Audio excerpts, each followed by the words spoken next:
Hey everyone, thanks for tuning in. If you're new here, consider subscribing. It really helps keep these stories coming. And while you're here, let me know in the comments where you're listening from. Now, sit back, relax, and let's get into the story. I never imagined the world would end quietly. Not with sirens, not with explosions, but with silence. My name is Dr. Lena Rask. I'm a senior climate scientist with the Norwegian Polar Institute, stationed at Ny-Ålesund on the island of Spitsbergen, part of the Svalbard archipelago. It's one of the northernmost permanently inhabited settlements in the world, about 79 degrees north, tucked in among glaciers, fjords, and midnight sun. The polar night had just ended when everything fell apart. When the outbreak first made headlines, we were in the middle of routine atmospheric sampling, part of our long-term carbon monitoring project. My colleagues and I rotated 12-hour shifts between the Zeppelin Observatory up the mountain and our station down in town. The internet is slow and satellite-based here, so at first we only caught fragments, reports of riots, unusual neurological symptoms, CDC alerts, the usual noise that tends to show up whenever there's a panic.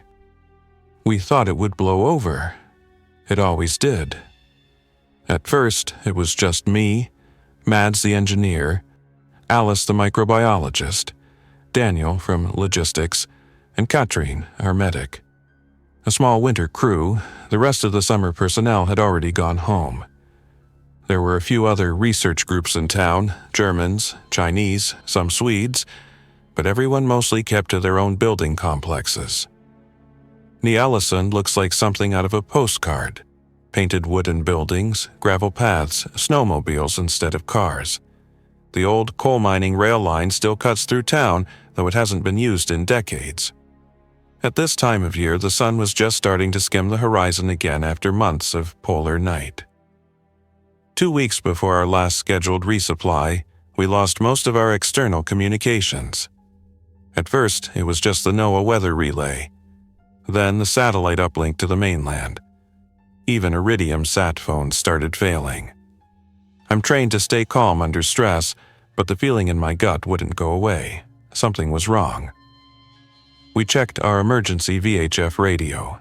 Dead static, same on the shortwave. It wasn't a technical fault. The signals were just gone. Mads kept working on the comms for hours, cycling power to the array on the comms mast behind the main station. He was a former Navy signals tech before taking this quieter gig.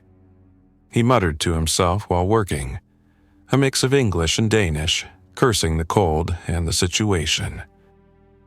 "This isn't a blackout," he finally said one night while we stood outside, watching faint auroras ripple across the sky.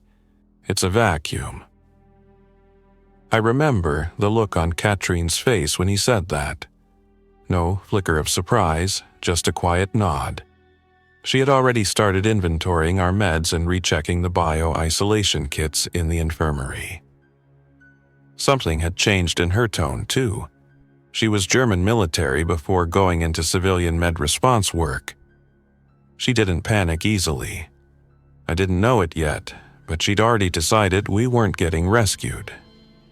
Alice, meanwhile, spent more time than anyone watching the limited data feeds we still had access to. She had managed to patch into the Chinese weather satellite channel and sometimes caught encrypted image bursts. Her background was in extremophile virology. If anyone was paying attention to the pattern, it was her. "Lena," she said on the 5th day of silence, "look at this." She showed me a high-res image composite of Northern Europe. Major cities were completely dark. No thermal bloom, no urban lighting clusters, nothing but cold. "What's the timestamp?" "Yesterday, 2:47 UTC, and look, this is Oslo." She zoomed in. The fjords were empty, the port looked abandoned. We looked at each other, and something global had happened, and we were above it, watching through frosted glass. The resupply was late, 3 days, then 5. When the Antonov An-74 finally showed up, it came in fast and silent, barely announcing itself until it was a speck in the sky above Kongsfjorden. Mads grabbed the binoculars first. "Russian crew?" he asked. "That's not standard." It wasn't. Normally, we used Norwegian or German chartered cargo flights, short haul out of Tromsø or Longyearbyen. But this was a Russian aircraft, a military-modified bird, too. No markings, just gray hull and landing gear heavy enough for unprepared ice. The pilot barely spoke to us when they touched down. 2 of them. No cargo handlers. Just crates marked with Cyrillic codes, and a sealed quarantine box at the rear with heavy straps. They refused coffee, refused even to enter the station. Unloaded with mechanical precision, then lifted off again within 25 minutes. No paperwork. "Was that an evac team?" Katrine asked afterward. Mads shook his head. "Evacuation crews don't deliver supplies." Inside one of the cryogenic containers was a med case from Belarus, labeled in both Russian and English. "Biohazard cold storage. Handle with extreme caution." That night, I barely slept. I kept thinking about the box, how it rattled slightly when they rolled it off the plane. 3 days later, it started. The weather had shifted sharply. Warm for the Arctic, around -8 degrees Celsius. Windy, low visibility. Most of the station bunkered inside. Mads was doing routine diagnostics when he heard banging from the storage wing. We thought it was wind. He went alone. By the time we reached him, it was too late. His arm had been torn open. He'd been bitten. Through the insulated parka, through the liner. Katrine had to trank him just to close the wound. The storage wing's cold containment room had been torn apart. The cryo box had been pried open from the inside. Inside, the room looked like a pack of wolves had gone through it. Tools scattered. Plastic crates smashed. Claw marks, deep ones, in the aluminum walls. We reviewed the footage from the security cam. The infected had woken up. Naked, trembling, pupils fully dilated, skin frostbitten to the bone, but still moving, still aware it wasn't human movement, more like a rat navigating blind corners. When it spotted Mads, it lunged without hesitation. No sound, just pure momentum. Katrine did everything she could. Mads was isolated. We prepped a negative pressure room using the biology lab, but he deteriorated fast, not like rabies. Faster. His blood was thick with black clotting by hour 10. By hour 14, he stopped speaking. By hour 16, we had to sedate him again. And by the 18th hour, he was gone. We didn't sleep that night. Daniel wanted to burn the whole cryo case and anything that came with it. But Alice had other plans. She took samples from the containment room and spent hours running them under the microscope. The pathogen wasn't a traditional virus. It wasn't even fully biological. What she saw under the scope stopped her cold. She called me into the lab and pointed to the monitor, her face lit only by the green glow of fluorescence. What we were seeing looked like viral morphology, elongated filaments with fibrous tendrils, but interspersed throughout the structure were what she called nanostabilizers, inorganic structures consistent with synthetic viral scaffolding. Essentially, this thing had been manufactured to survive hostile conditions. Alice suspected these structures helped the virus remain viable at sub-zero temperatures, shielded from immune response, even partially insulated from oxygen deprivation. "It's not alive in the way we think of life," she said quietly, "but it mimics it better than anything I've seen. It doesn't just hijack cells, it preserves tissue, cold preservation, neurological routing. It's not just about infection, it's about conversion." I asked her if it could have been part of some Black Ops military project, maybe Russian or Chinese. Something leaked through the Arctic. But she shook her head. This isn't just a bioweapon. It's an engineered event. This wasn't meant for a battlefield. It was meant for everywhere. The implication chilled me deeper than the polar air ever had. The infected woman at the greenhouse door, she was one of dozens who had wintered over at the Chinese climate monitoring post just 3 kilometers across the ice shelf. If she was infected, then so were the rest. And if the virus was this adaptable, this insidious, then every other outpost on the island might already be compromised. Katrine doubled security protocols. Every airlock, hatch, and tunnel was manually sealed. We cut the access corridor between the greenhouses and the main lab entirely, welding plates across the bulkhead doors. Daniel and I moved any remaining food and potable water from that section into the main kitchen, while Alice focused full-time on sample analysis and air integrity tests. The longer we stayed sealed in, the better our odds, at least in theory. We were 5 scientists, 1 infected comrade in containment, and an entire continent of ice between us and the rest of the world. Mads died on day 12, not from the virus. He had been technically brain dead for days, but from the sedative finally failing to suppress the seizures. His heart went into arrhythmia, and there was nothing Katrine could do but mark the time. We burned the body outside. It was the only option. We couldn't risk decomposition or reanimation, and burial was impossible on frozen terrain. We used a chemical fuel mix from the snowmobile shed, saturated his parka, and cremated him on a steel emergency sled. It took hours, and none of us spoke the entire time. That night, we held a brief vigil in the common room. Alice pulled out a violin from her cabin, a hobby she never mentioned before, and played a slow, mournful Norwegian folk tune. The sound echoed off the wooden walls with strange clarity. It didn't make us feel better, but it reminded us we were still human. At least for now. 2 days later, the power grid failed. It started as flickers, subtle voltage drops and system resets. The wind turbine on the ridge was still spinning, and the backup diesel generator showed green on diagnostics. But the current output wasn't matching demand. Mads had been the only one who really understood the hybrid system. Without him, we were flying blind. Daniel and I suited up and made the trek to the turbine shack at the base of the ridge. We brought flare pistols, headlamps, and a bolt cutter in case the locks had iced over. It was -18 degrees Celsius with light snow, and the wind was blowing hard enough to sting through our parkas. By the time we reached the shack, visibility had dropped to under 50 meters.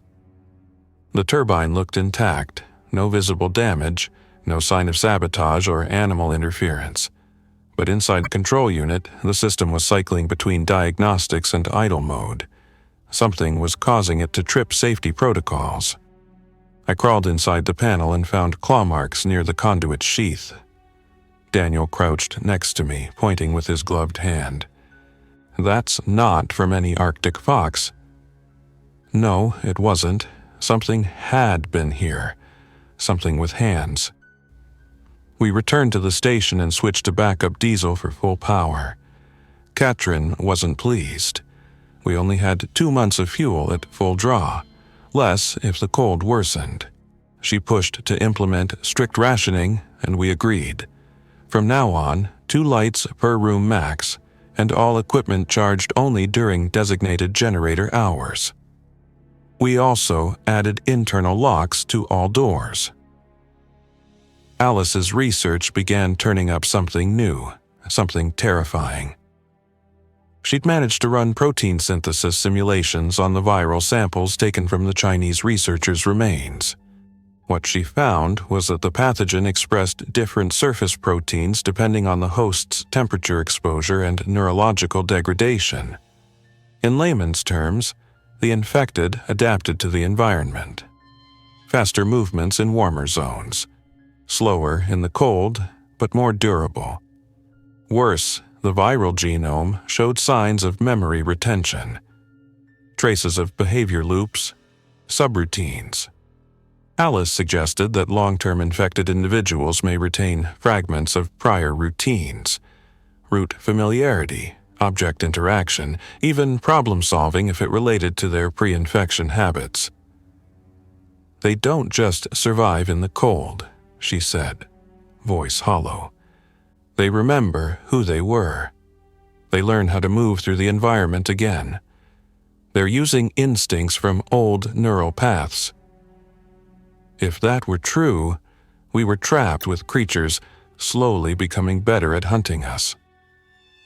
On day 17, the ice shelf cracked. We felt it before we heard it, a deep tremor, like distant thunder rolling beneath our feet. Daniel was the first to confirm it with the seismograph. A slow, progressive fissure had opened between our station and the Chinese post. That should have been good news, an isolation buffer. But a few hours later, we saw movement on the drone cam. The infected had crossed the ice anyway. They weren't moving in a group, they came as individuals, spread apart, slow and steady like the cold wind.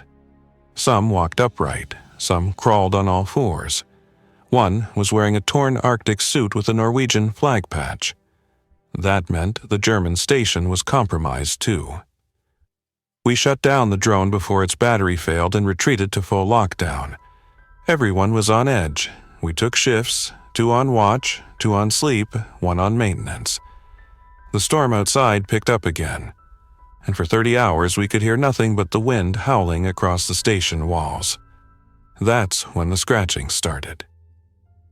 It wasn't loud, just the faint sound of ice-crusted nails on aluminum siding. It came from the northwest side, near the older comms module that we had sealed off weeks earlier. No camera coverage, just sound. Then came tapping. Metal on metal, precise, rhythmic, like someone using a wrench against the emergency vent. We reinforced the interior doors and welded shut every unsecured passageway. There was no question now. They weren't just wandering, they were probing. They had watched us long enough to learn where we moved, what doors we used, where the hate was strongest. The creatures were adjusting to the cold, yes, but they were adjusting to us, too. By day 21, food began running low. Katrine started rationing meals to 900 calories per person per day, enough to function, barely enough to think clearly. The water recyclers still worked, and we had plenty of melt snow in the buffer tanks, but our bodies were starting to lose the battle against exhaustion. The temperature inside the station dropped another 4 degrees when a pressure seal failed on one of the lab corridors. Still, we held out because there was no other option. That night, Daniel didn't come back from his watch shift. He had gone alone to check the secondary generator hatch, a 10-meter stretch from the main building. The storm had calmed and visibility was decent, so he volunteered without hesitation. We saw him on camera as he reached the hatch, opened the panel, and checked the fuel valve. Then the camera glitched, only for a second. When it came back online, Daniel was gone. Only his flashlight remained, rolling slowly in the snow. Katrin and I suited up to retrieve him, against Alice's warnings. We found the flashlight and faint drag marks, but no blood. No signs of a struggle. Just a long, narrow furrow in the snow leading out of a camera range, over the hill behind the station. We stood there in the numbing wind, staring across the white field that rose up toward the ridge. The drag path was linear and consistent, as though Daniel had been pulled, smoothly and deliberately. The snow was undisturbed on either side. No scuffle, no erratic movement. Whatever had taken him knew exactly what it was doing. We tracked the furrow for as long as we could, but visibility began to fall, and the temperature dropped quickly. It was already minus 24 degrees Celsius, and the wind chill made exposed skin feel like it was being flayed. Eventually, the trail led us toward the outskirts of the old geophysics shelter, a building that hadn't been used since the early 2000s. No lights, no activity, just snowdrift-covered walls and the collapsed remains of a long disused radar array, but the drag mark ended at the door. The entrance had been forced open, not smashed, levered with intent. Snow had drifted inside the first few meters. Beyond that, only darkness. Katrin and I exchanged a glance, but neither of us stepped inside. There was a boundary there, not just physical but psychological. Whatever was happening inside that shelter wasn't part of our world anymore. The old station had become a nest or a lair, a place where something planned to wait. We returned in silence, not speaking until the outer airlock door sealed behind us and the heaters began to hiss with warmth again. Alice met us with a drawn face. She already knew. She just nodded and returned to her microscope. There was no time to mourn. Daniel was gone, and he wasn't coming back the same, if he came back at all. That night, Katrin reviewed every still-active motion sensor perimeter alert from the past 72 hours. One by one, she mapped each point where we'd had external contact. The greenhouse door, the generator hatch, the roof vent above the old observatory wing. The pattern wasn't random. It formed a half-circle around the main structure, always probing, always testing, but never breaching. Yet. Alice began another round of blood work from the air filters, looking for trace contaminants. What she found terrified her. Even though we'd sealed the vents and isolated all ducting, she detected fragments of viral RNA in the air intake pre-filters. Not enough to cause infection, but enough to suggest exposure. The infected were exhaling into the station's intake systems. Not breathing like humans, but venting pressure. Releasing viral particulates into the airstream like spores. The pathogen had evolved again. It no longer relied solely on blood-to-blood transmission. Now it was adapting to cold aerosolization. Low concentrations at first, harmless maybe, but given time and exposure, possibly enough to create background contamination. Alice began sterilizing the air filters twice a day and switched us all to sealed rebreathers for interior movement between sectors. It made communication harder. It made sleep harder. But there was no choice. Katrin began to show symptoms on day 24. It started with confusion. She double-checked her notes twice during a medical inventory and couldn't remember why. Then came the headaches. She said they weren't sharp, just persistent. A dull ache behind the eyes. By the time we realized what was happening, it was too late to isolate her. We were all breathing the same filtered air, eating the same rations, sleeping under the same roof. Katrin insisted on self-quarantine in the biology lab. Alice disagreed, worried the sealed doors wouldn't hold if something happened. But Katrin was firm. She knew what this meant. She locked herself inside with a cot, her tablet, and her own medical scanner. She left us daily logs. Her voice got slower every day. By day 27, she stopped sending logs altogether. We debated what to do. Alice argued we had to open the lab and check on her. I disagreed. If the virus had reached late-stage progression, opening that door could kill us all. Alice punched a wall in frustration. She blamed herself. She thought she should have caught the mutation earlier. I told her none of this was her fault. We sealed the biology lab wing and disabled its climate control. The temperature inside began to drop. If the virus thrived in warmth, we would give it none. I stood outside that sealed door one last time and whispered thanks to Katrin for everything she did.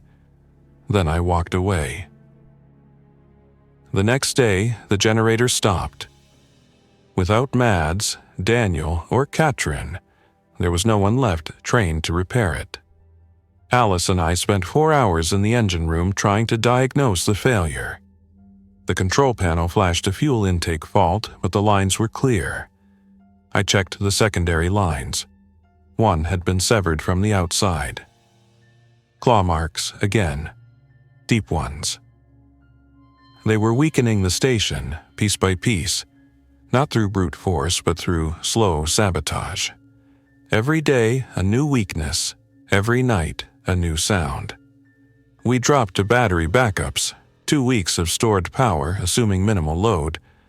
We killed lighting in all unoccupied sectors. We unplugged all computers not vital to Alice's lab. We even shut down the galley heater and began sleeping in the equipment room near the server banks, where residual heat still lingered. We barely spoke. Alice continued her analysis, growing thinner every day. I helped her when I could, but I was not a biologist. I spent most of my time checking seals, bolting doors, and recording atmospheric pressure logs by hand. It gave me purpose. On day 29, we heard a knock. It came from the main airlock.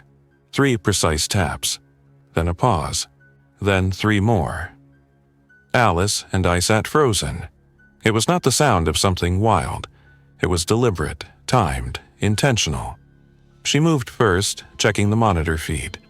The exterior camera was frozen over, but she activated the backup infrared. The shape standing outside was unmistakable. It was Daniel. His parka was shredded. His face was pale blue, lips cracked, pupils dilated. But he stood upright. He did not shiver. He did not look into the camera. He simply waited. I checked the internal airlock readout. The manual override had been triggered from outside, but hadn't succeeded. The external keypad showed 20 failed attempts. The last 4 were correct sequences. One of us had used that sequence to access the generator hatch days ago. Daniel remembered. He remembered the code. Alice said something under her breath. Something about neural ghosting and synaptic retention. I didn't catch it. I was too focused on the fact that Height had remembered how to get in. We activated the internal lockdown. The airlock sealed tighter. We disabled the exterior pad entirely. Then we waited. The camera feed blinked again. Not power failure this time, but motion blur. 1 second he was there. The next, the pad was empty. I didn't sleep that night. Alice tried to send a burst communication through the satellite relay, an automated SOS tied to our old meteorological data stream. She rewrote the data packets to hide the message in the checksum. We wouldn't know if it worked. We wouldn't know if anyone was still out there. There was something unbearable about that kind of silence. Not the normal Arctic quiet we had grown used to, the kind that came with heavy snowfall and deep isolation, but the oppressive hush of the unknown. No confirmation from Tromsø. No reply from Longyearbyen. We might as well have been on another planet. Our scheduled HF backup frequencies returned nothing but static, and even the military satellite Alice had tried to ping with shadow transmission gave us no acknowledgement. The world, for all we knew, had gone completely dark. Outside, the temperature plummeted to minus 32 degrees Celsius. The station's geothermal heating grid was holding, but barely. Daniel had dismantled part of the unused greenhouse rig to reinforce the heat exchangers, rerouting its electrical inverters to buffer the core module. It gave us a bit more time we used to fortify. Katrin and I began boarding over the windows with whatever we could tear down from the storage shed. Filing cabinets, old shelving, even equipment crates, anything that could turn a pane of glass into a barrier. The infected had not returned. Not yet. But every night we took turns on watch from the comms tower hatch. We didn't speak much during those hours. It was mostly listening, waiting for a crunch in the snow, the creak of shifting weight near the wall. the groan of something unnatural adapting to the cold. In a way, I think the silence between us was less about fear and more about preservation. Words made things real, and none of us wanted to admit what we were becoming. Survivors of something the rest of the world likely hadn't survived at all. On the 5th night since Johann's disappearance, Alice called us to the lab. Her face was pale, more from worry than illness. She had isolated a sequence of proteins in the samples from the cryo case, the ones she believed were responsible for the infection's cold resistance. It wasn't just adaptation. The pathogen had integrated extremophile genes, Arctic tardigrade-like structures, fragments of sequences similar to coccidiopsis, a radiation-resistant cyanobacterium. Somehow, it was a designer virus constructed to survive at the edges of biological possibility. But there was more. The samples from Johann's gloves showed a secondary change, Alice said, gesturing to the monitor.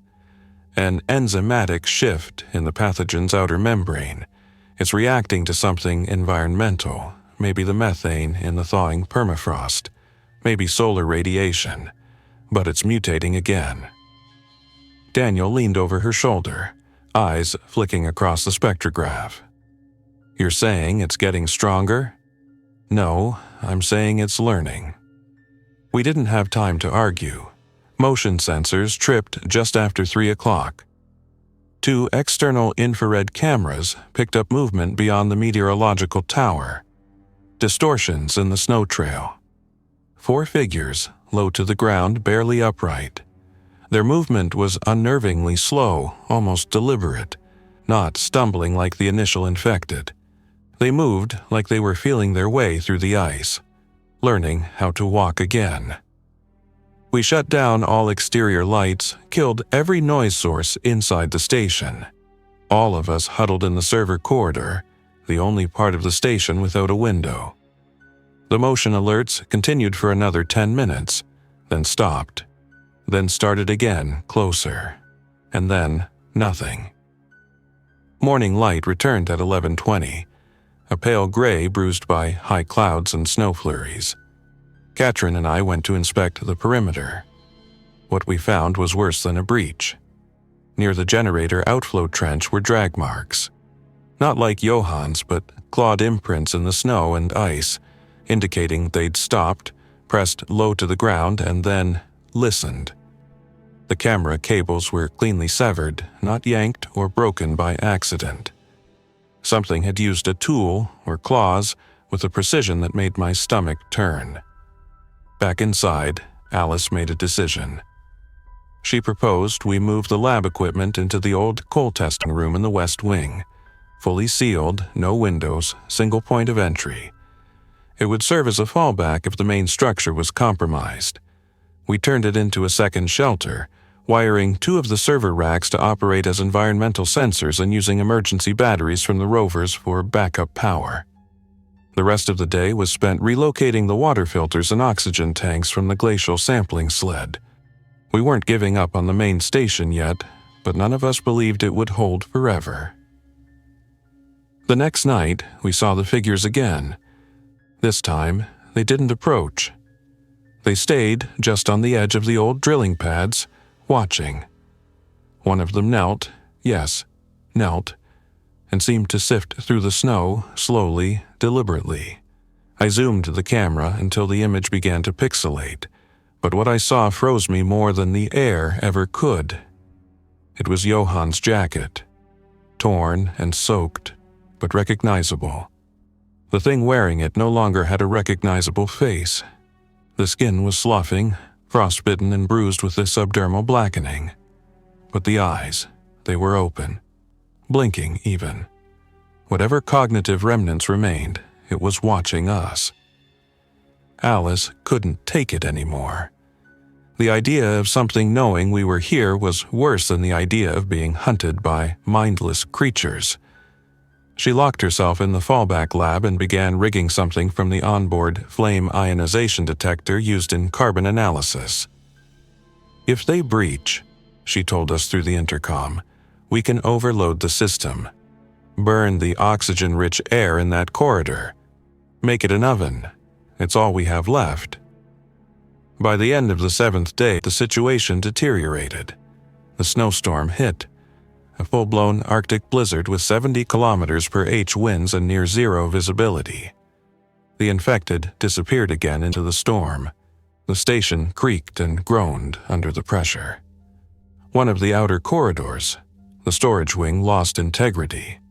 A rupture in the wall vented heat. We sealed the bulkhead, but we knew we were losing ground. Katrin came to me that night, sleep-deprived and holding her side. She'd slipped on the ice earlier while moving battery packs, and now she was running a low-grade fever. Alice checked her vitals and ran a blood scan. No sign of the pathogen, but we all knew incubation could be unpredictable. We couldn't isolate her, we didn't have the space. So we watched, helpless. Daniel began keeping the station's emergency rifle nearby, a Sauer 101 bolt-action, standard issue for polar bear deterrence, loaded with .308 rounds. I remember staring at the rifle longer than I should have. Not out of fear, but because it represented a final line. If one of us turned. On the 9th day, just as the blizzard began to break, the power grid collapsed. Not a gradual failure, an instantaneous loss. Everything went dark. The only light came from the flickering battery backups in the fallback room. We scrambled through the darkened corridors to investigate and found the primary battery core, ripped open from the outside. Melted. As if something had understood not just where to strike, but why. We were no longer being hunted. We were being studied. Alice initiated the burn protocol in the fallback room just in case. She sat by the control relay, her eyes wide and wet.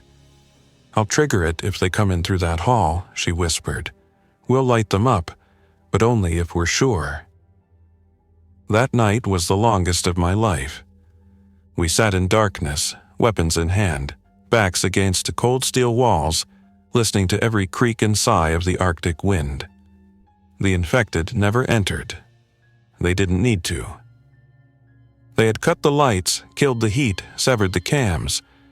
They had left us alive, but in the dark. Which meant only one thing. They were waiting. Thanks for listening. If you enjoyed this story, don't forget to like and subscribe. Your support keeps these creepypastas coming. Until next time, stay alert, stay safe, and never ignore the feeling that something is watching.